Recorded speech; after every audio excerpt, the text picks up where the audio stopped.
అందరూ నమస్కారం. 1980స్లో పుట్టినటువంటి వాళ్ళకి 1990స్లో సినిమాలు చూస్తూ ఉన్నప్పుడు సూపర్ గుడ్ ఫిలిమ్స్ అనే పేరు వినగానే, ప్రొడ్యూసర్ ఆర్బీ చౌదరి అనే పేరు వినగానే సినిమా సూపర్ హిట్ రా, అరే ఈ సినిమా ఫ్యామిలీ అంతా వెళ్ళొచ్చురా అన్న పేరు అనమాట. నేను మన తెలుగుడు అనుకున్నాను. పాపం ఆయన ఈరోజు కన్ను మూశాడు. ఆయన కన్ను మూసాక తెలిసింది ఆయన తెలుగువాడు కాదు, రాజస్థానీ అని. ఆర్బీ చౌదరి, రతన్లాల్ భగత్ రామ్ చౌదరి. చౌదరి అన్నప్పుడు ఏంటంటే శిస్తు వసూలు చేసేవాళ్ళు అన్నట్టుగా అంటారు. అలా చౌదరి అనే పేరు వచ్చింది. మన దగ్గర కమ్యూనిటీ వాళ్ళు పెట్టుకుంటూ ఉంటారు ఎండింగ్లో. ఓకే, ఆర్బీ చౌదరి ఏమైంది పాపం ఈరోజు రాజస్థాన్లో ఉదయ్పూర్లో ఆయన ప్రయాణిస్తున్న కారు యాక్సిడెంట్కి గురైంది. పాపం చనిపోయాడు.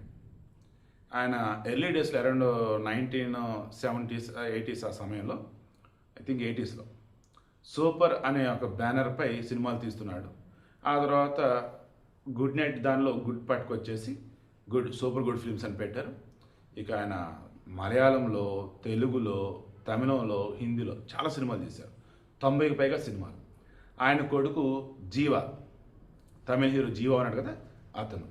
ఇంకా ఇంకో ముగ్గురు కొడుకులు ఉన్నారు. బిజినెస్లో కొంతమంది, డిస్ట్రిబ్యూషన్లో కొంతమంది. ఇంకో hero I think Jitan Ram ఎవరో ఉంటారు ఒక అతను వచ్చేసి కూడా హీరో ప్రజెంట్ విలన్గా చేస్తున్నాడు. ప్రొడ్యూసర్గా కూడా చేస్తూనే ఉన్నాడు. మొన్న హనుమాన్ మూవీలో విలన్ క్యారెక్టర్ అతను అనుకుంటా, వర్షం కాదు వాన అనుకుంటా ఐ థింక్. అందులో కూడా అతను హీరోగా క్లిక్ అవ్వలేకపోయాడు, బట్ విలన్గా బాగా క్లిక్ అయ్యాడు. జీవా హీరోగా బాగానే ముందుకెళ్తూ ఉన్నాడు. సో కొడుకుల కెరీర్ అంతా బాగుంది. ఆయన కూడా మంచి సక్సెస్.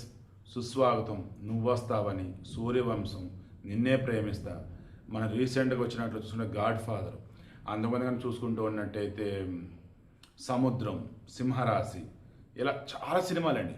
సూపర్ గుడ్ ఫిల్మ్స్ ఫిల్మోగ్రఫీని కొట్టండి, అరే ఏమన్నా ఉన్నాయి సినిమాలు అనిపిస్తూ ఉండే. అండ్ ఈయన సినిమాలకు ఎక్కువ ఎస్ఏ రాజ్ కుమార్ సంగీతం కొట్టేవాడు.